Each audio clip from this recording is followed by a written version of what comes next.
The space between the space. Have you ever seen it? Are you ready to view it? Is all of humanity ready to look inside? First time I was experienced any type of phenomenon was probably when I was 5 years old. I used to refer to the item that I would see as the tall, skinny lady with the lights in her eyes, with big black eyes. And I didn't know what it was, and I would tell my parents, I would tell my brother, my grandmother, and they dismissed it. They didn't really believe me. But I knew I saw it. And the fact that, here I am, 45 years, 46 years later, and I could still remember it and picture it in my head, that means it's definitely not a dream. It's a memory. Why is this stuff happening? I have to have the data. I have to have the information. If you see these photos, you can't unsee them. To say why something's true, otherwise I can't say it.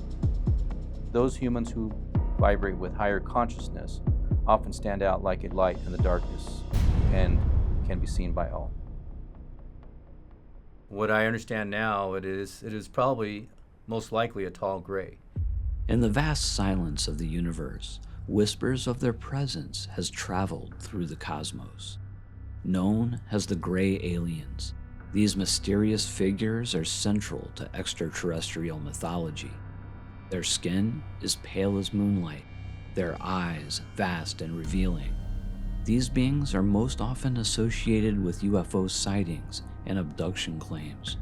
Their slender bodies and large heads give them a silhouette that is instantly recognizable and universally associated with extraterrestrial contact. What I have learned is that I was most likely taken at a certain time, and those are the times when I would see that type of tall gray, is when the times either I was returning or I was being taken. The alien abduction phenomenon is often closely linked with the Greys, whose mysterious encounters with humans are both intriguing and terrifying. Those who report these abductions describe waking up paralyzed under the intense gaze of these silent, otherworldly visitors. According to these accounts, abductees are often taken from their beds and transported aboard spacecraft, where they are subjected to mysterious procedures and examinations. These chilling narratives frequently include detailed descriptions of strange instruments and telepathic communication, leaving abductees with lingering emotional and psychological scars. What purposes these abductions serve remain unclear, fueling ongoing debate and fear about the motives of the Greys and their interactions with humanity. 16 days after my awakening, on April 26, 2014, the first gray appeared in a digital photo. The photo was taken while standing on a party bus in Highland, California. This gray alien is visible in the party bus back mirror. Typically, a gray alien appearance is not obvious in the photo, and at times they attempt to camouflage or mesh on top or within other frequencies in the photo. I initially thought this was ridiculously clear, it could not be real. Upon further review, we confirmed it is not a reflection, it is present in the mirror. We also confirmed no one on the party bus would see the gray alien with their naked eye. It validated that I knew what I was seeing. I saw it. I would experience it. As I continued with my awakening journey, I began to read many New Age books. One book I was drawn to was named The Pleiadian Agenda. The Pleiadian Agenda book increased my frequency and awareness of thought and universal possibilities. Around this time, I captured my first extraterrestrial Pleiadian digital photo. A Pleiadian appeared on the media screen of my cell phone. I learned some beings operate by devices and machines. 1 week later, on July 17, 2014, I captured 3 additional Pleiadians within my digital photos. These selfie photos were taken within minutes of each other during another workday commute. The first and the third photos appear to be the same Pleiadian female from July 10th. After viewing the previous photo from July 10th, I was not surprised to see the other visitors. I am sure many think I spend all my time standing around taking pictures and selfies, and this could not be farther from the truth. Many of these photos were triggered by my intuition telling me to take the picture at a unique place and time. The voice of my intuition pops into my head somehow, some way. There's a certain way, and there's that they only appear. The extraterrestrials especially, and the supernatural especially, exist in a certain frequency. these entities recognize that you could see them, and so they want to be seen, and so they're kind of photobombing your images. Within the same selfie digital photo is a small energy portal, disk, or stargate. I'm unsure if this disk is how the Pleiadian manifested within the media screen. This energy portal, or mini stargate, is in circular shape, like a disk, and glowing with bright white and grayish color. Lastly, it appears there is motion of plasma projecting out of the disk. Upon conducting online research, the appearance resembles an accretion disk. So throughout my life, there has always been an exposure or experience to be able to sense different things. For instance, back in the day when we had cathode ray tubes, you have that television set that has a constant vibration because there is inside the television a tube that is electrified with a little bit of a spring or a coil. It's a vacuum inside of it and it hums. Well, I could hear that all the time. I never knew why. And then I could hear other things other people couldn't hear. When other humans don't acknowledge certain things, you get to, at least from my experience, you just stop talking about it because they can't hear it or they can't deal with it. They don't understand, so why waste your time? So I kept a lot of stuff to myself. To wake up humans, to wake humanity up, to share with them that humans have the ability and to see what I see, and also that everything exists like that it's all there. You just have to pay attention. I was taking a contract at Chevron. The person who was my manager who hired me, I call him the awakener. His purpose was to awaken humans, was to wake them up in their consciousness, to intentionally open them up for their purpose. One day in the morning we were having coffee, told him I had trouble sleeping, and he asked, why do you think that was? Why are you having trouble sleeping? He goes, maybe you have something that's disrupting your mind when you're sleeping. Do you sleep with your cell phone next to your head? Do you have your router in your same room? Do you have something that just has a lot of electrical static or something in the room? I'm like, no, not really. I said, but I could always hear things humming, and I told him the story about the TVs. And he says that he was a Polish gentleman, he had his accent. He said, Anthony, you must have extra senses. And we started talking about various different things, and he explained some things to me about the phenomenon and how that would work. And I thought about it, and then, so I'm getting the chills right now. It just seemed like everything all came together, like the time going back to when I was 5, what I saw. It just seemed like it came together so much on that day, and then from that point on, he turned into a mentoring coach.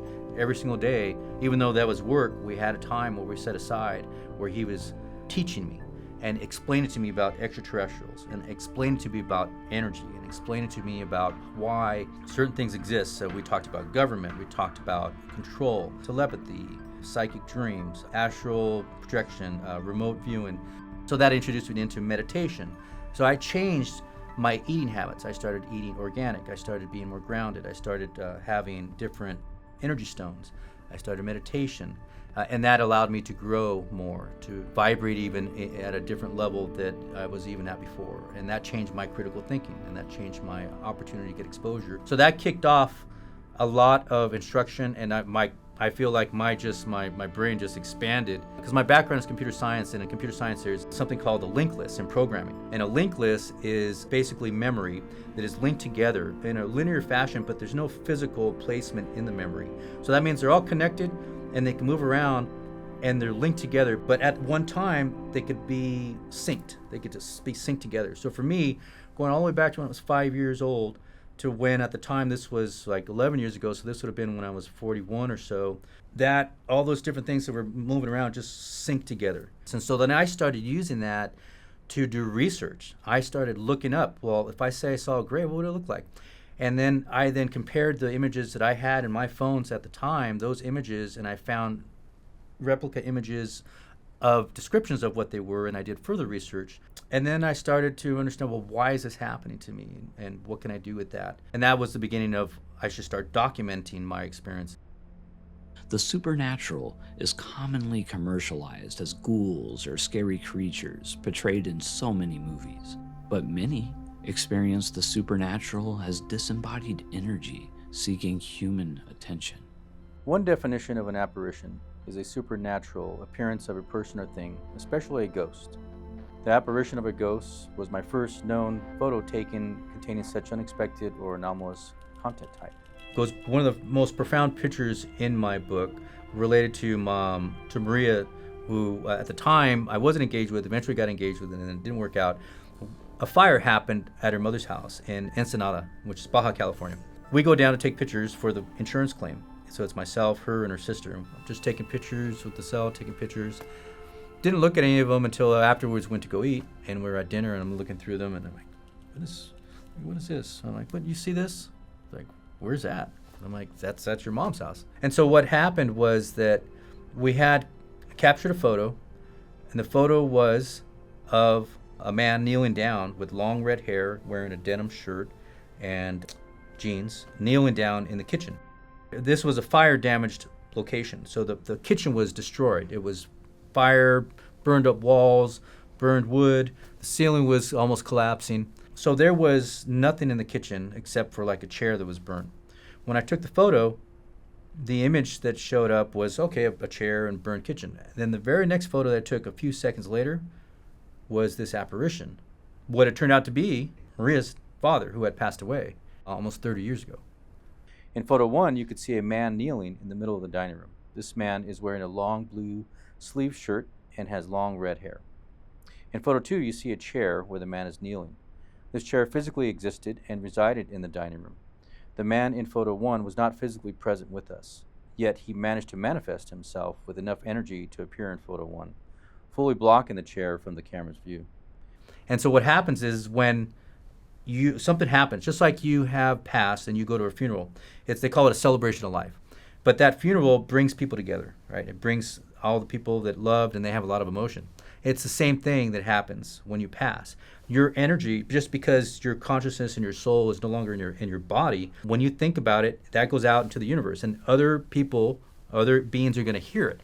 And so it's a calling. So just like we drove from California to Baja California to get to that place, energy is going to come and is also going to go to that place because it's like a beacon. It's like being called.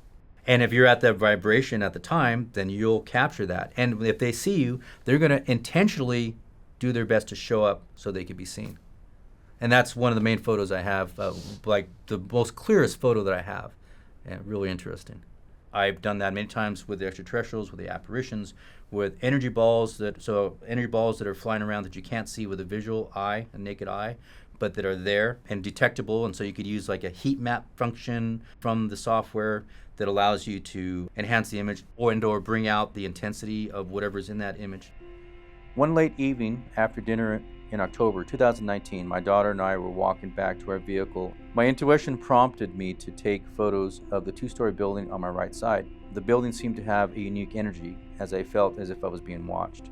Upon capturing the image were 3 distinct supernatural energies. 1, mist flowing from the window to the other. 2, 2 white balls that appear to be disembodied eyes. And 3, the face of a demon with a long head and nose. These photos are zoomed in and rotated for better viewing. Focus on the middle and lower right photos. The frequency of the demon was analyzed using Cognitech FI64 forensic software. It produced 3 images, a histogram type, a 0 elevation plot image, and haze removal. Dark Entity Apparition, popular restaurant, Newport Beach, California. The frequency of this dark entity was analyzed using the Cognitive FI64 forensic software, and I produced a temperature image and 2 0 elevation plot images. Note the extracted eye shapes and intensity illuminated as light blue, almost turquoise. All that for me is validation. It was all real. What I learned is that every human has the potential to experience what I've experienced. It deals with your consciousness and your vibration. There's an energy field that exists around every human. I believe that there is a purpose for them being in a certain area or wanting to be seen. Some of it is because they do care for humanity or they care for humans. They don't want to see them destroy themselves. And then I believe that there's others that are not so like that. And the reason I say that is that, so extraterrestrials, I feel the definition may cross between that and entities. So let's say entities being demonic. Okay, so what's a demon? What's a demon? A demon is an entity, which means it's energy, but it's not human. and it's not extraterrestrial. It's energy that exists that is somewhere in the plane, but not in this three-dimensional plane, but sometimes could cross into this third-dimensional plane and still be disembodied, meaning that it doesn't have any physical piece to it. It doesn't have a good intent, and it feeds off of fear. The ones that I've had exposure to have been entities that would be demonic, that I have a few photos of, that I feel their intention. Their intention is to cause you havoc. Their intention is to see your demise, because then you no longer have to be on this earth, and then you could be with them. And then they will, what I understand, I believe this is true, is that these entities control other souls. They keep you trapped as well, and I've seen that. I've seen multiple pictures where that is the case, where you have some demons that exist amongst apparitions or ghosts, or, benevolent beings that are there, and they're trapped. Energy is all around us in the 3D world and exists in many forms, such as sound, chemical, radiant, electric, atomic, mechanical, spiritual, and universal. I truly never understood the last two types for much of my life, as I was ungrounded, busy being too emotional and distracted with life's whirlwind of things. In recent years, I learned to ground myself using energy stones and eating organic food as much as possible. The energy stones assist me with emotional intelligence, protection, and intuitive abilities, and enable me to remain open and aware of energy in my surroundings. The acquisition of these energy stones comes to me in two ways. The first is being at the right place and time when I'm drawn to a particular stone. The vibrational frequency of these energy stones may temporarily impact my mental state. However, they eventually go away. If the impact is more than 24 hours, I know the energy stone does not have the correct frequency for me. If you understand humans have energy and vibrate at a certain frequency, you will understand you can vibrate to a higher frequency, thus projecting a higher vibrational space. Humans with extrasensory perceptions, babies, young children, and even animals. During my daily work commute in Los Angeles County, California, I spent a lot of time driving in traffic on local freeways and streets. As I further tuned into the universe, I would feel and capture energy within my photos. I often dismissed the energy as the camera flashed, only to recall I didn't use it. Even with the digital camera, I would need to train my eyes as much as possible and remain open. Eventually, I will no longer require a tool such as a digital camera or cell phone to view the space between the space.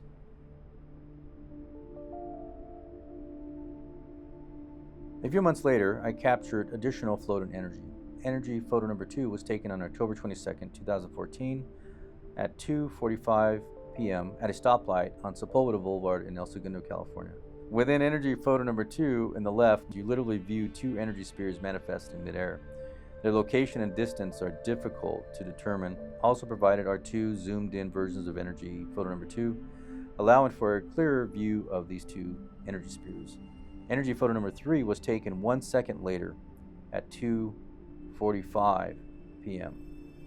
This was my attempt to remove or debunk the energy spheres with simple photo adjustments.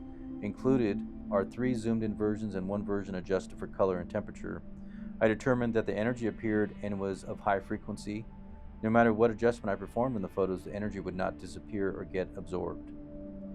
Lastly, the energy spheres appear to be in motion. For instance, if you observe and allow the 2 adjacent vehicles in the photos to serve as static markers and visually compare photos number 2 and number 3, you will see that energy spheres have moved and are not in their same locations. It's detectable. You could actually measure it. And so you can measure that as a form of frequency. So what is frequency? Well, frequency is a number, it's a vibration. How do you get to a higher vibration?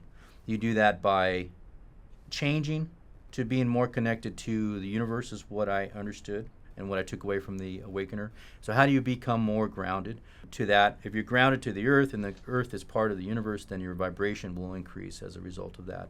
Meditation is a second thing.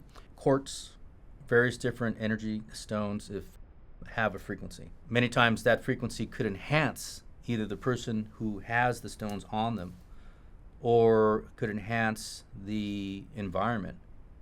So if I walk into a room and I'm carrying this big ball of quartz, it's going to amplify other things, and it may distort some things depending on how strong it is. Well, that works with humans. So if you have something that's touching you or it's on you, it amplifies you. That means maybe you're brighter, but also could increase your vibration. think of it as an elevator. You're going to one floor and you see you're on floor 2, and I get to see everything on floor 2. Well, I'm going to go to floor 3. Well, all right, well, the person on floor 2 is not going to be able to see what's on floor 3. So it's your higher vibration, and so these beings then are these entities, the supernatural, are at that higher frequency. So when I talk about apparitions or ghosts or supernatural or extraterrestrials, they don't exist in the same frequency as what I've learned. Any being that is human, so that existed on the plane, leaves energy that is around, and you could see it with your naked eye. In the visual spectrum, you could see it. I found a location in Los Angeles that took pictures of your aura, and I took a picture of my aura, and the vibration matched what was in the ultraviolet A, which is the spectrum that is beyond the visual light, which is into the ultraviolet A band or wavelength. If you're at that vibration, then you could see different things. So I have a photo that proves that, okay, Anthony's at this vibration. You look in the electromagnetic spectrum and you measure and you look at the wavelength, bandwidth, and where that's at. It's almost like your radio. Turn the station on your radio. If you get to 69.9, you hear one music or certain music. You turn that dial to 71.1, you're going to hear something different. The same thing with the frequency that you do. It works the same way. The Awakener taught me that if you want to be able to continue this and develop it, you have to be at a higher vibration. How do you get to higher vibration? Eat organic foods, become more grounded, do meditation, so that you could constantly be at a vibration that allows you to do that. As I got older, and others got older, my friends got older, my family got older, you're no longer a kid. You got to grow up, right? So some of them, as you grow up, they don't want to hear about things like that. So it gets back to, I don't only bring it up, I only talk about it if they're open to it. So my background kind of prepped me for a lot of what I'm dealing with now. I was always looking at data. I knew about sensors. I knew about frequencies. I knew how to build it, or I knew how it was built. And I wrote software to be able to process the data. So my background has always been, I didn't realize it has always been in there, combined with classified knowledge, combined with other things and seeing other things that exist, other technologies. Your critical and your mental state then molds you to think about things in a certain way. You can't talk about it. If you're working for a company and they're tied to the government, you can't go and talk to them about, hey, this is extraterrestrial that I think you could do. Can I see it? No, you can't do that. And in a way, what I've learned going back to the Awakener is because when I left Northrop Grumman, eventually my security clearance expired. He goes, that's why you left, because you were meant to do something else. If you see these photos, you can't unsee them. Well, this energy and the frequency, I explained to a lot of people during that time that the energy's all around. They're always there. Everything's there, but you're not paying attention because you're not at the right vibration, or you're not open to it, or whatever it may be. I continue to capture things, but because it happens so often, I'm like, well, look, I see this. And then I'll ask somebody else, maybe my significant other, whoever at the time, and they're like, no, I don't see it. And depending on their reaction, I'll either continue to talk about it more or I won't. When I had that awakening, I didn't care anymore. I don't care what people think. I don't care if somebody's going to try to control me. So that freed me up to a point where I don't want to go back to having a clearance. I don't want to go back to anything. That's why I'm doing independent contracting right now, because I really I like to work for myself. I don't like to work for all this control. And that's part of it. And so if you're less controlled and you're more free, then you're more open. Then you're more exposed to things. And then that's what happens. It's all connected like that. One of the items I also do is I do dream interpretation. Dream interpretation, what I do there is I have strong intuition.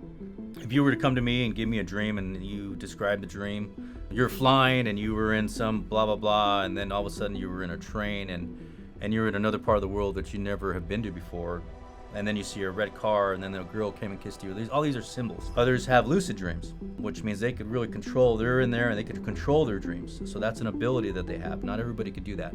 They could control their dreams and interact in their dreams, and they could produce anything they want in their dreams. That's interesting. I can't do that either. What I can do is that I have dreams that represent symbols, and those symbols in the dreams, once I interpret them using my intuition and a secondary piece of astrology, a book that's based on astrology, I use that and my intuition guides me to the interpretation, and those end up being almost like predictions or premonitions of things that happen in your life or in the people that are close to you. And so I call those psychic dreams. And so those psychic dreams happen when you're in your state. You're in a kind of a daze, you're just getting into that relaxed state. So that's where meditation comes in. Then your consciousness and your ability is you're in a different realm. Sometimes they call that the fourth dimension. That then gets you into remote viewing, or gets you into an area where your consciousness is traveling and going to somewhere else. Psychedelic drugs, I believe that also can trigger that type of experience. And the reason why I say that, so I do drink beer, I've never taken any drugs. There's a certain microbrewery that it is made with certain herbs or is made with certain hops. It has like a psychedelic effect. For me, I am so sensitive. I can't take NyQuil without it affecting me too much. I can't drink hard liquor. That's why I just drink beer. There was one occasion that really stuck out to me where I drank some beer, didn't have too much, but it had a psychedelic effect where I was awake, but I was somewhere else. I all of a sudden felt that somebody was trying to come after me, felt that somebody was trying to kill me. My background, I've always, for most of my career, had a high security clearance, a top secret SCI clearance. And so about certain programs, about certain things that are going on. I won't say the agencies that were going on there, but there's things that the government does. When I had this effect, what I was experiencing at the time, I had traveled. My consciousness traveled, and similar to remote viewing, I went to a location, a secure location. I was in a lab, and I saw something I wasn't supposed to see. And what I saw was my manipulation through cell phone towers, and the ability for cell phone towers not just to transmit, but to receive and program and to transmit, and to be able to then affect humans who were at a time being prepped to receive a signal. And I was in this lab, and I wasn't supposed to be there, and I got stuck, and I was there in this state for 8 hours, for almost 8 or 9 hours. And when I woke up, like at 7 o'clock in the morning, when I woke up, I remember a foot, as if somebody was like putting their foot down on my face. And they said, "Remember what I told you." And I got up, and I had pain on my face, and I woke up, and I didn't have a hangover. And I was like, what happened? I believe that I did come across a program, and that I came across this program that is related to mass shootings, and is related to humans that for some reason they decided to go on a rampage. And what this program tied to was that they have certain people that at a certain time they could just press a button, and the signals are sent through the cell phone towers, and the cell phone towers then go to and can trigger somebody who's already been pre-programmed through a certain way. And that is how it does it. And it was related to the government. I believe it's a result of the book. Also because there is entities, and when I produced this book, there was a lot of things, weird, odd things that were happening. There's a government agency, there is a government that has a program, and they are utilizing different people that have extra senses, that have the ability to remote view whenever they want, to either look at things, secrets, whatever it may be, and they also have mind control and the ability to manipulate through mind control. And so they have technology that can do this whenever they want. There's like some remote viewing police force where your consciousness travels to a different place, and then there's another consciousness that is there, and they can keep you.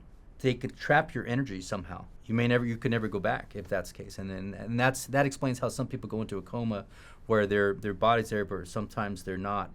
Their consciousness has gone somewhere else.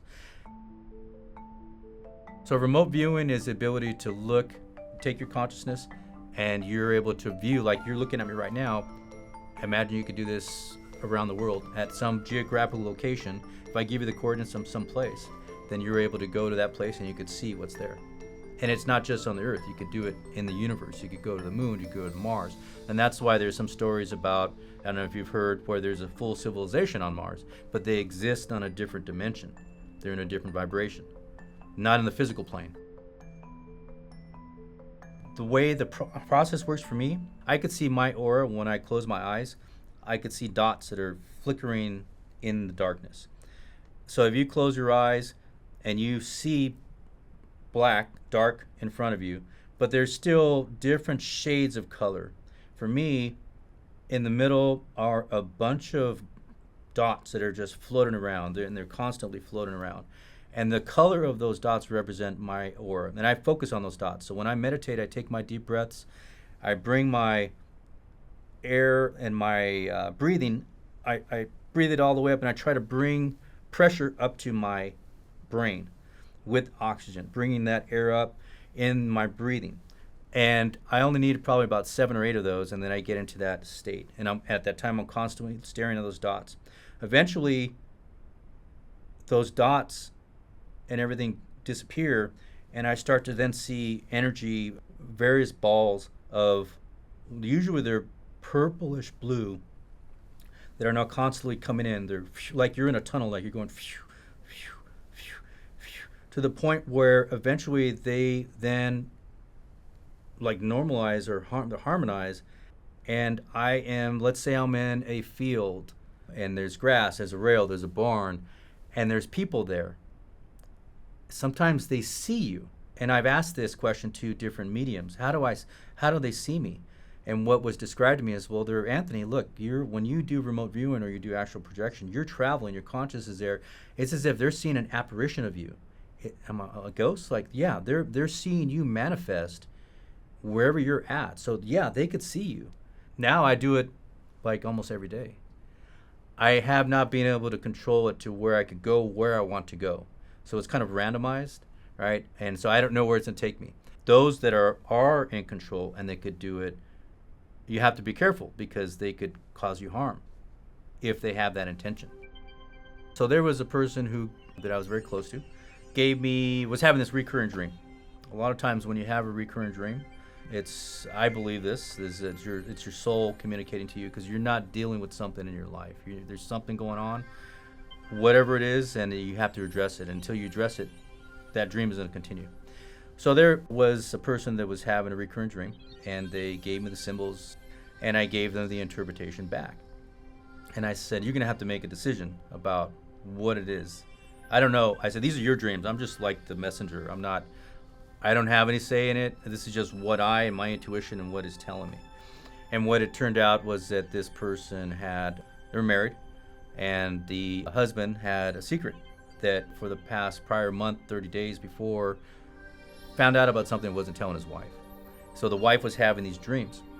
So the wife then, I gave the interpretation to the wife, and it turned out to be that the husband had a child from somebody else from 10, 15 years ago, and he just found out about it.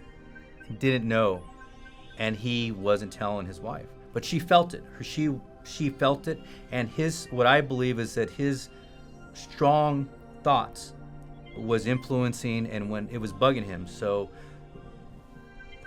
she was picking up on that when she was sleeping, and it was coming into her dreams. I didn't know that part about not having a child, or having the child. I only knew that I said there's something what I told her was there's something that he's going to tell you, and he's going to tell you within the next 2 weeks, and that whatever he's going to tell you is going to basically, you're going to have to decide whether you're going to stay married or not, whether you're going to get a divorce. That's what I interpret. And then, so sure enough, within a week later, he told her that he had another kid. And she stayed with him. It worked out, totally worked out and things. But there wasn't messaging directly given to me, but I interpreted the message that was being given to another person, which gets back to the thoughts in the fourth dimension in your consciousness. Like, if you think about something right now, if you put your thoughts out there into the universe, it's going to be heard. Others are going to hear it. And so it works that same way when you travel in remote viewing. You could travel, it's about energy. So that explains why, and I believe this is true, that you have something called residual hauntings in dwellings, in locations. The energy that if let's say somebody was murdered in a house, in a room, they're most likely going to be energy there, residual energy that is going to exist for years, forever, because they're stuck. Their energy was so strong at the time, it was so at a heightened that it kind of got imprinted on the item. And so you could actually buy furniture that has energy with it from a yard sale that has bad energy.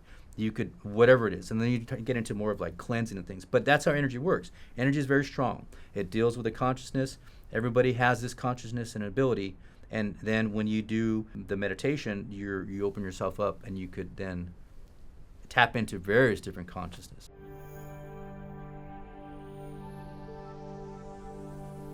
It was happening during the 2014. It was happening so frequently that it became clear I needed to, document this. And so the awakener was like, well, you should write a book then. I'm like, oh, a book. However, also later on, he also recommended that I see my first medium. I've never really paid for anything to see a medium. And there was a medium, Monica Sepulveda, like the top of 100 in the world. And so I did a reading with her. She explained to me that later on I was going to be writing books. As I get into my 50s, I would be writing books, and I would be very, very successful writing books. And I'm like, oh, that's okay.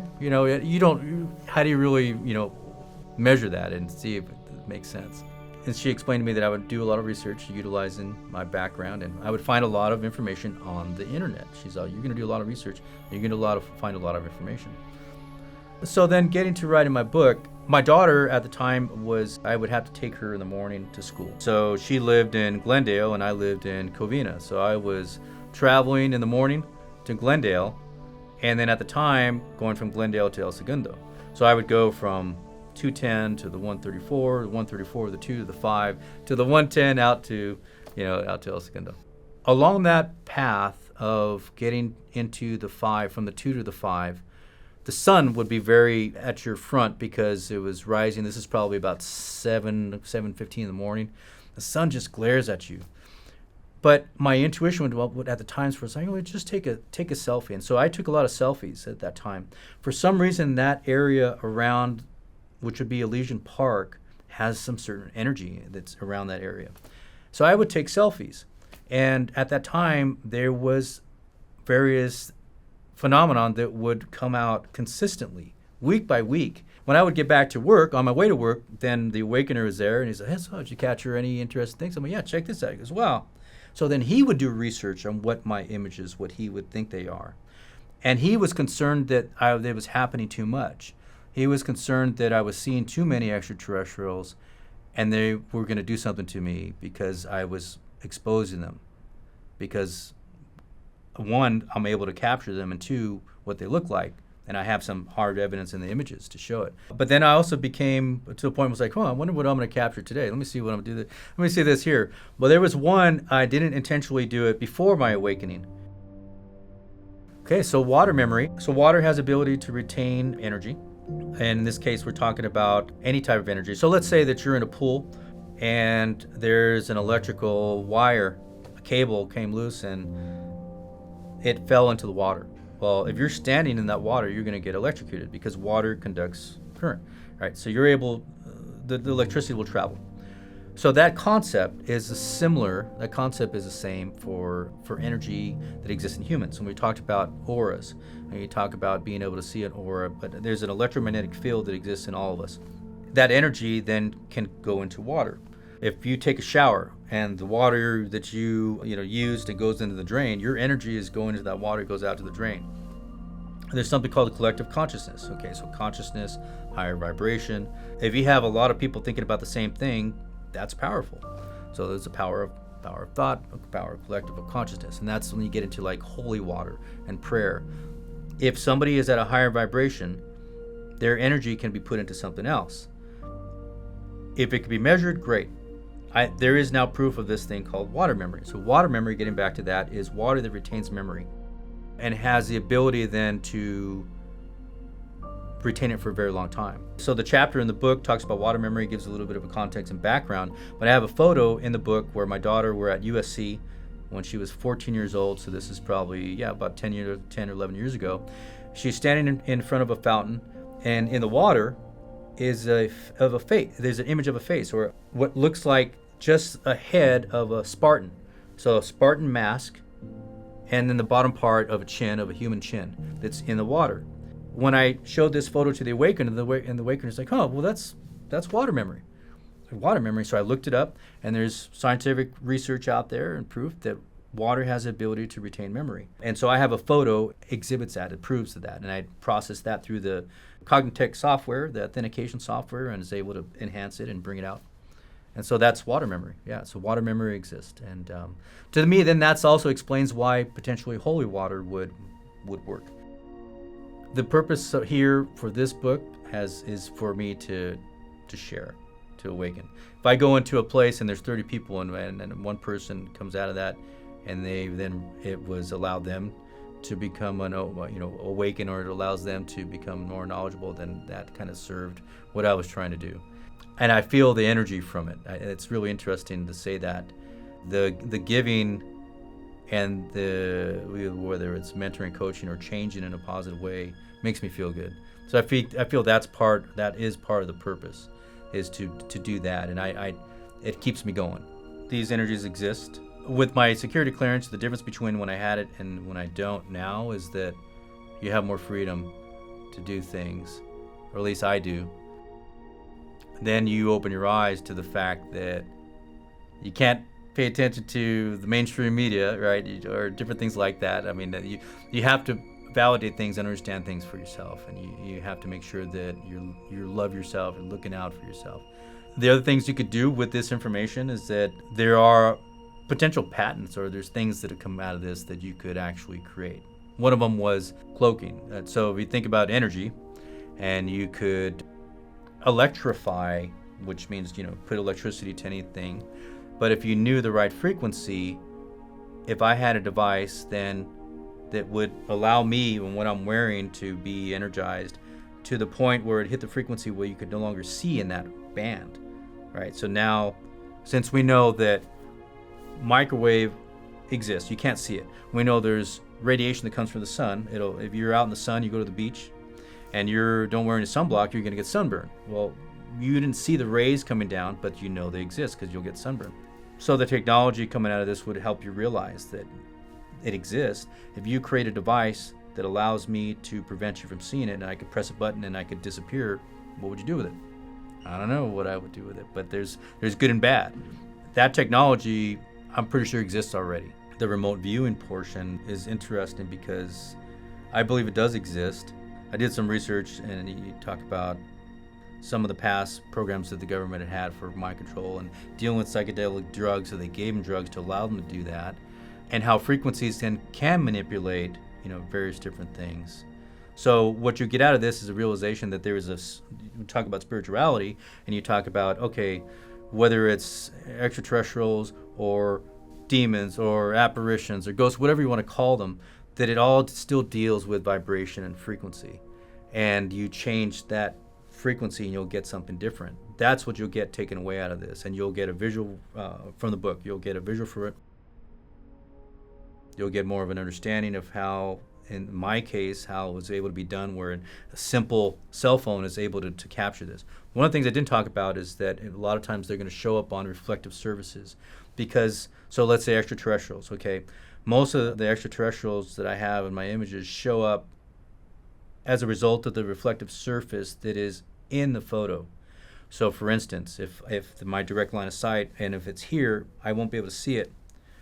But when I'm vibrating, I take that photo, it'll show up on the backdrop of where it is in front of, or somehow, I don't know exactly how that works, but that's been consistent throughout. So you'll take away that, it is related in that spectrum. So they're consistently reside in that ultraviolet A spectrum. Like, let's say as an example, you have a family, and the family, isn't well off. Maybe they're low income, but they don't need any of it. And why don't they need it? Because they have love. That's all they need.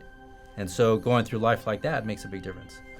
For me, doing that in my life is what it's going to be, and that's going to then steer me in the right direction. So a lot of that, things happen for a reason. It's going to take me to where it's supposed to be. They always say that everything's already happened. I don't know if you understand that part or not. Like, everything that we're dealing with now has already happened. We're just going through it. And that explains why mediums, and they call them maybe psychics, who are like, I could see this, or I could see into the future. Well, everything's happened already, so they're just tapping into something, like fast forwarding to a different scene, but it's already happened already. So things are meant to be in a certain way. So I think this is my purpose, and things are meant to be in this. But me talking to you, is part of it. And then after, I believe that you're out in the universe. So what I've been told is that I am very interesting. That these few mediums, Carmen Sima, who is the person who wrote the foreword on the book, did a channeling and she channeled that the reason why that I have seen so many extraterrestrials is because that I am one from, she said, from the 9th dimension. She said, you're an elder. Apparently I'm an elder from the 9th dimension. You're here on this plane in this life, and she said, this is the last time you're going to be here. And then you move on.